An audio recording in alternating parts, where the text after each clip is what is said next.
শুভ সকাল সবাইকে। সবাই অনেক বেশি ভালো আছেন। সকালবেলা ঘুম থেকে উঠে পার্সেলটা খুলছি আর মনে মনে প্রিপারেশন নিচ্ছি। আজকের খাবারটা হবে বাসা ভর্তি মেহমান সকালে অসাধারণ একটা রেসিপি খাবার ধারণা। তো এখানে তো হাঁসের মাংস তো মাছ থাকতে হবে। যে রান্না করছি যে শীতের সিজন ঠান্ডা ওয়েদারের মধ্যে এই ধরনের খাবারটা পারফেক্ট হবে আমার কাছে মনে হচ্ছে। আর বালাচাও সবসময় আমি মনে করি যে এসব খাবারের সাথে সবচেয়ে বেশি যায় এবং খেতে ভালো লাগে। তো আমি এখানে সকালবেলা ঘুম থেকে উঠে 3টে হাঁসকে পরিষ্কার করে তারপরে ধুয়ে পরিষ্কার করে ঝাঁপেতে নিয়ে পানি ঝরে যাওয়ার পর আমি একদম সকল মশলা দিয়ে হাতে কষিয়ে বসিয়ে দিয়েছি। একদম তোলাক্ত হাঁস ছিল, মানে একদম তাজা হাঁস ছিল। শীতের হাঁসগুলো এখন শেষ টাইম একটু তাজিয়ে থাকে। তো হাঁসগুলোকে আমি ভালোভাবে মাংসগুলোকে কষিয়ে নিয়েছি হাঁসের। আর এদিকে ওই যে বললাম বালাচাওর জন্য প্রস্তুতি নিচ্ছি। সেই ক্ষেত্রে খিচুড়ি না হলে বালাচাও মনে খেতে ভালো লাগে না, তবে ধোয়া ওটা গরম ভাতের সাথে আরো বেশি ভালো লাগে। তবে আজকে বালাচাও দেখে আমার বাসার সবাই এত উৎফুল্ল ছিল যে তারা হাঁসের মাংস, হরেক রকমের আচার আর ধোয়া ওটা খিচুড়ি এবং ধোয়া ওটা গরম ভাতের সাথে বালাচাও খাবে। তো এই প্রিপারেশনও আমার রান্নার দিকে মনোযোগটা একটু বেশি ছিল।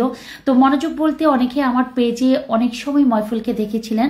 তো ময়ফুল আজকে আমার বাসায় 8 থেকে 10 বছর পর্যন্ত। তো ওকে এবার আর আমি আনিনি বলতে ওর জন্য ফ্যামিলি থেকে বিয়ের প্রস্তাব বা বিয়ে দেওয়ার জন্য একটু চেষ্টা করছে। তো ওই হিসাবে আমি ওকে এবার রেখে এসেছিলাম। এবার নিয়ে এসেছি আমি নূপুরকে। কয়েকদিন আমি নূপুরকে আস্তে আস্তে রান্নাঘরের সকল কাজ গুছিয়ে দিচ্ছি বা বুঝিয়ে দিচ্ছি। প্রথম থেকে যারা আসে তারা কেউ আমার বাসায় কিন্তু প্রথম থেকে কাজ পারে না। পরে আস্তে আস্তে যখন শেখাতে একটু টাইম নিয়ে 15 দিন পর্যন্ত ওভার হয়, তখন আলহামদুলিল্লাহ প্রত্যেকটা কাজ তারা নিজের মতো করে পারে বা আমি যেভাবে পছন্দ করি সেভাবে। তো এদিকে গ্রাম থেকে আপনার ভাই এখন জাস্ট 10টা থেকে 11টা বাজে। আমার অনেক পছন্দনীয় একটা মাছ পাঠিয়েছে, যে মাছের কথা আমি সবসময় বলি যে এই মাছকে আমি কলিজা বলি আমার, কারণ আমি এত বেশি ভালোবাসি এই মাছকে, এত বেশি পছন্দ করি। জানি না কেন এত ভালো লাগে। এত মাছ আমার বাসায় আনা হয় বা আমি খাই। তার মাঝে এই বাটা মাছটা সবচেয়ে আমার ফেভারিট মাছ। আর এই মাছটার নাম কি বা কি নামে আপনাদের জেলায় পরিচিত, আমরা এখানে চূড়া মাছ, রিসা মাছ এই দুটো নামে চিনি। আর বাটা মাছ তো এখানে আছে, এটাকে আমরা চোখা বাটা বলি, যেগুলো মাথায় একটু লম্বাটে আর যেগুলো একটা চ্যাপটা, সেই মাছগুলোকে বলা হয় হাইট্টা বাটা। যেভাবে যে আঞ্চলিক ভাষায় যে নামে যে ডিস্ট্রিক্টে বা যে জেলাতে যেভাবে নাম দেওয়া হয় সেভাবে আমরা ছোটবেলা থেকে শিখে আসি। তো আমার খিচুড়ি রান্না কমপ্লিট। হাঁসের মাংসটা এখনো চুলায় সিদ্ধ হয় নাই, তাই আমি ওয়েট করছিলাম। তো এদিকে আমি বালাচাওটা রেডি করে নিচ্ছি। আরেকে রয়্যাল মার্ট থেকে আমি বালাচাওটা এনেছিলাম। তো ভাইয়ের পেজ থেকে আমি এর আগে অনেকবার আমি বালাচাও অর্ডার করে বাসার জন্য এনেছিলাম। আমার কাছে অনেক বেশি ভালো লেগেছিল। 2 থেকে 3 বার আমি বালাচাও ভাইয়ের পেজ থেকে আনাই। যারা খুব শুটকি পছন্দ করেন, শুটকি খেতে পছন্দ করেন বা বাঙালি আমরা যারা শুটকি প্রিয়, তাদের জন্য এই বালাচাওটা একদম তৈরি করা। জাস্ট অল্প কিছু উপকরণ দিয়ে আপনার বালাচাওটা তৈরি করতে পারেন। তো খিচুড়িটাকে একটু নেড়ে চেড়ে দিলাম। খিচুড়ির কালারটা কেমন হয়েছে, দেখতে কেমন লাগছে অবশ্যই আপনারা আমাকে জানাবেন। তো এদিকে বালাচাওটা আমি একটু সবার সাথে শেয়ার করব। তার আগে পুরো রান্নাঘরটা একটু ক্লিন করে নিচ্ছি। বালাচাওটা যেহেতু একদম রেডিমেড তৈরি করা, তো আপনারা বালাচাওটা নিতে পারেন। একদম শর্টকাট আপনি উপকরণ দিয়ে বালাচাওটা রেডি করতে পারেন। তো এখানে পেঁয়াজ কুচি করে নিয়েছি, তেলে ভাজা শুকনো মরিচ আর অল্প একটু আমি লবণ দিয়েছি। আপনারা ইগনোর করতে পারেন, লবণ যেহেতু হালকা দেওয়া থাকে, সকল উপকরণ দেওয়া থাকে বালাচাওতে। যারা খুব বেশি কষ্ট করতে চান না বালাচাও তৈরিতে, তাদের জন্য আমি বলবো এই ভাইয়ার পেজ থেকে আপনারা এই বালাচাওটা অর্ডার করে নিতে পারেন। একদম অসাধারণ এবং এত সুন্দর স্মেল, আমার তো এখনই জিভে জল চলে এসেছে। কখন ধোয়াটা খিচুড়ির সাথে বালাচাও খাবো, তার আগে মনে হচ্ছে যে এক করেই অনেকগুলো বালাচাও খেয়ে ফেলি। তো এখানে আমি ধনিয়া পাতা দিয়েছি সবার সুবিধার্থে। আরেকবার বললাম যে পেঁয়াজ কুচি, ধনিয়া পাতা, তারপরে পোড়ামরিচ আর বালাচাওটা তো একদম সকল উপকরণ দেওয়া থাকে। আমার কাছে অনেক বেশি ভালো লেগেছিল। এর আগেও আমি 2 বার অর্ডার করেছিলাম ভাইয়ের পেজ থেকে। তো আমি যারা বালাচাও নিতে চান তাদের সুবিধার্থে ক্যাপশনে বা কমেন্টস বক্সে ভাইয়ের পেজের লিঙ্কটা দিয়ে দিব।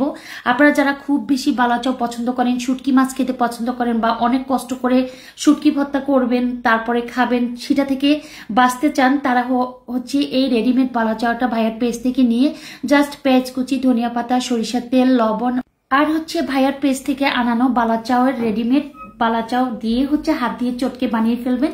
আর জাস্ট গরম ভাত, ধোয়া ওটা গরম ভাত বা খিচুড়ি দিয়ে, যেমন আমার কাছে আজকে বালাচাওটা খিচুড়ি আর হাঁসের মাংস আর হরেক রকমের আচার দিয়ে খেতে মনে হয় সবচেয়ে বেশি ভালো লাগবে।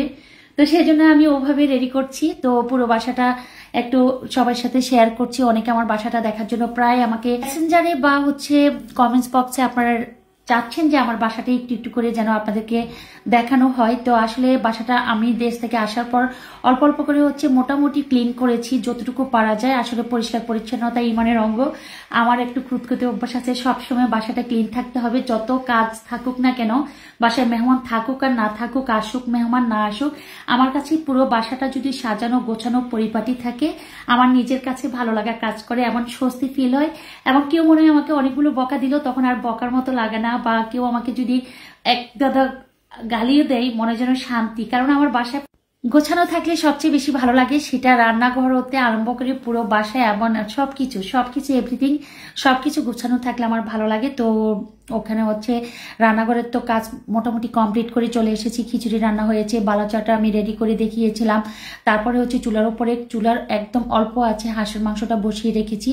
যেহেতু নতুন আলু, মাংসটা সিদ্ধ হওয়ার পর হচ্ছে আমি আলুটা দিয়ে তারপরে চুলার অল্প আছে দমে রেখে আসছে। এখন হচ্ছে ফ্রেশ হয়ে তারপরে হচ্ছে একদম পুরো বাসার যারা আছে সবাইকে ডেকে ধোয়া ওটা গরম ভাত, ধোয়া ওটা হচ্ছে খিচুড়ি, আর হচ্ছে হরেক রকমের আচার, আর সাথে হচ্ছে বালাচাও দিয়ে আমরা হচ্ছে আজকে দুপুরের খাবার খাবো। আর আমার বাসাটা কার কাছে কেমন লাগছে, দেখতে কেমন মনে হচ্ছে, কার কাছে কেমন অপছন্দনীয় লাগছে, কারণ আমি একটু কালারফুল পছন্দ করি, এটা আমার ছোটবেলা থেকে অভ্যাস। একটা সময় যখন বয়স হবে কালারের প্রতি আমি আস্তে আস্তে চলে যাব বা এই কালারগুলোকে আস্তে আস্তে ইগনোর করব। তো সেজন্য এখন যেহেতু ভালো লাগছে কালারফুল যে কোনো জিনিস আমি চেষ্টা করি বাসায় রাখার জন্য। তো এদিকে হচ্ছে ফ্রেশ হয়ে নিয়েছি, বাসা যারা ছিল বাসায় যারা আছে সবাই হচ্ছে ফ্রেশ হয়ে কেউ হচ্ছে খেয়ে নিয়েছে। আমরা হচ্ছে এখন লাস্টে কয়েকজন যারা খেতে বসবো তারা হচ্ছে তাদের জন্য খাবারগুলো নিচ্ছি। এখন হচ্ছে কেউ কলেজ থেকে এসেছে, কেউ স্কুল থেকে এসে ফ্রেশ হয়েছে, বাকি যারা ছিল তারা হচ্ছে বাসার অনেকে খেয়ে ফেলেছিল। তো এখন হচ্ছে আমাদের খাবারের পালা। তো আমি লিখন আমরা হচ্ছে খেতে বসেছি। তো প্রথমে হচ্ছে ধোয়া ওটা খিচুড়ি, হচ্ছে বললাম ধোয়া ওটা খিচুড়ি, সালাদ, তারপরে হচ্ছে বালাচাও। তো আবারও বলছি বালাচাও যারা খেতে চাচ্ছেন বা খুব বেশি পছন্দ করেন একদম রেডিমেড যে কষ্ট ছাড়া ভর্তা বানানো, তো পাটায় পিষে করা বা পাটায় পিষে আমরা যেমন চিংড়ি মাছ ভর্তা করি, চিংড়ি শুটকি ভর্তা, তো সেম হচ্ছে বালাচাও। এতক্ষণ পর্যন্ত যদিও আমি শেয়ার করিনি চিংড়ি মাছকে শুটকি করে আমরা পাটায় পিষে ভর্তা করি, সেম চিংড়ি মাছ শুটকি করা অবস্থায় সকল উপকরণ দিয়ে হচ্ছে বালাচাও। তো সবাই অনেক বেশি ভালো থাকবেন, আল্লাহ হাফেজ।